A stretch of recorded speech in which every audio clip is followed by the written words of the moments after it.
સિહોર ખાતે ભાવનગર જિલ્લા ધર્મ જાગરણ સમન્વય સમિતિના માર્ગદર્શન તળે નવનાથ યાત્રાનું આયોજન થયું હતું। ભાવનગર જિલ્લા ધર્મ જાગરણ સમન્વય સમિતિ દ્વારા સિહોરમાં નવનાથ યાત્રા દર વર્ષે સામૂહિક રીતે યોજવામાં આવે છે, જેમાં સમગ્ર જિલ્લા સાથે સિહોરના સ્થાનિક ધર્મપ્રેમી ભાઈ બહેનો મોટી સંખ્યામાં જોડાય છે। યાત્રા પહેલાં થતી ધર્મસભામાં સાધુ સંતોનું માર્ગદર્શન પણ મળે છે। આ કાર્યક્રમમાં રાજકીય સામાજિક આગેવાનોએ પણ મોટી સંખ્યામાં જોડાઈને ઉત્સાહ પ્રેર્યો હતો।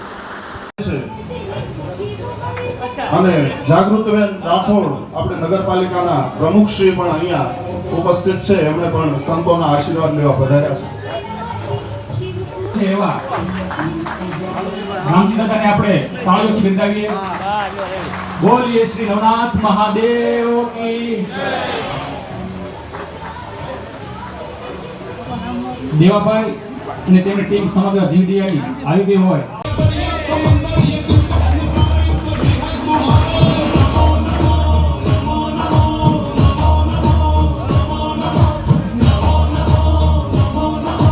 પછી આવવું જ પડે ગમે તેમ થાય, માટે ખૂબ ખૂબ આનંદ અનુભવું છું। દરેક નવનાથ જાત્રામાં જોડાવા જે ઈચ્છુક છે એ ભક્તોને ખૂબ ખૂબ હૃદયપૂર્વક આશીર્વાદ। દરેક અમારા સાધુ સમાજને ઓમ નમો નારાયણ। અને આ નવનાથ જાત્રાનો જે પ્રોગ્રામ કરે છે ધર્મ મંચ જાગરણ જે ગ્રુપ છે અમારું, અને અમારે બજરંગ દળમાંથી જે અમારે ચિરાગભાઈ મિસ્ત્રી કે દર ગુરુ પૂર્ણિમાએ અમારા આશ્રમે એ આવે છે, એ બધાને ખૂબ ખૂબ ધન્યવાદ સાથે। કેમ કે અમે કથા પ્રવક્તા છીએ, 4 કલાક બોલવાની અમારી આદત હોય, પણ સમયને અનુસરી અને જે સમયના પાટે ચાલે એ માણસ કોઈ દિવસ પાછો નથી વળતો, એ આગળ જ જાય છે। માટે જાજુ ન બોલતા અસ્તુ બોલીએ ભારત માતા કી। થોડોક સમય છે મારી પાસે વાત કરવાનો કે તમે સ્ત્રીઓ ફેશન મૂકે અને પુરુષો વ્યસન મૂકે અને જેટલું નેટમાં ન નાખે એટલું પોતાના પેટમાં નાખે, એક સાધુ તરીકે મારો આહવાન છે। જય જય શ્રી રામ, જય જય શ્રી રામ।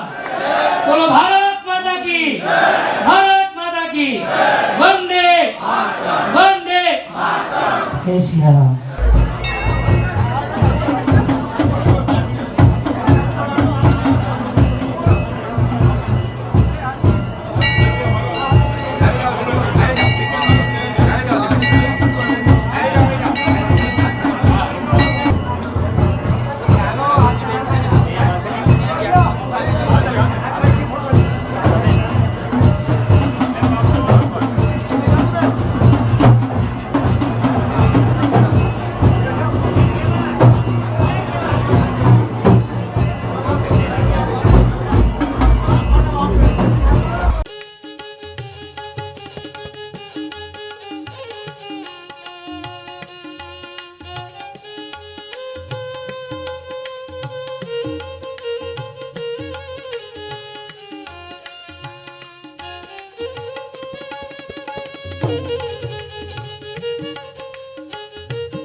જય નવનાથ મહાદેવ।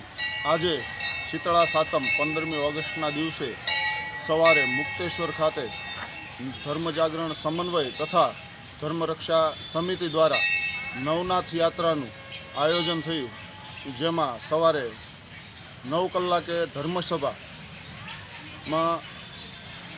અનેક સાધુ સંતો મહંતો એ હાજરી આપી અને ધર્મસભામાં આશીર્વચન આપ્યા। ત્યારબાદ સંતો દ્વારા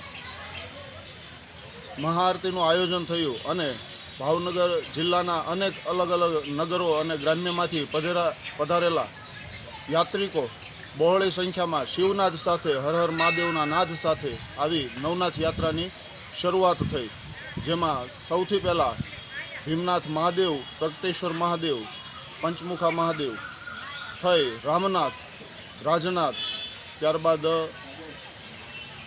સુખનાથ, ભાવનાથ, કામનાથ, જોડનાથ, ધારનાથ અને ભૂતનાથ થઈ અને યાત્રા પુનઃ મુક્તેશ્વર ખાતે યાત્રાની પૂર્ણાહુતિ થઈ, જેમાં દરેક યાત્રિકો માટે ભોજન પ્રસાદની શીતળા સાતમ મુજબ વ્યવસ્થા રાખવામાં આવેલી હતી.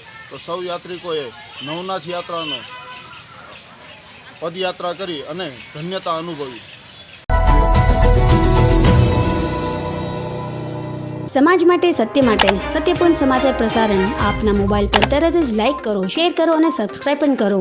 અને હા, ઘંટડી વગાડવાનું ન ભૂલશો. આભાર. સમાજ માટે સત્ય સાથે સત્યપુંજ. અહેવાલ, સમાચાર તથા જાહેરાત પ્રસારિત કરવા સંપર્ક સાધો. સત્યપુંજ સમાચાર પ્રસારણ, લબ્ધિ કોમ્પ્લેક્સ, તાલુકા પંચાયત સામે, સિહોર.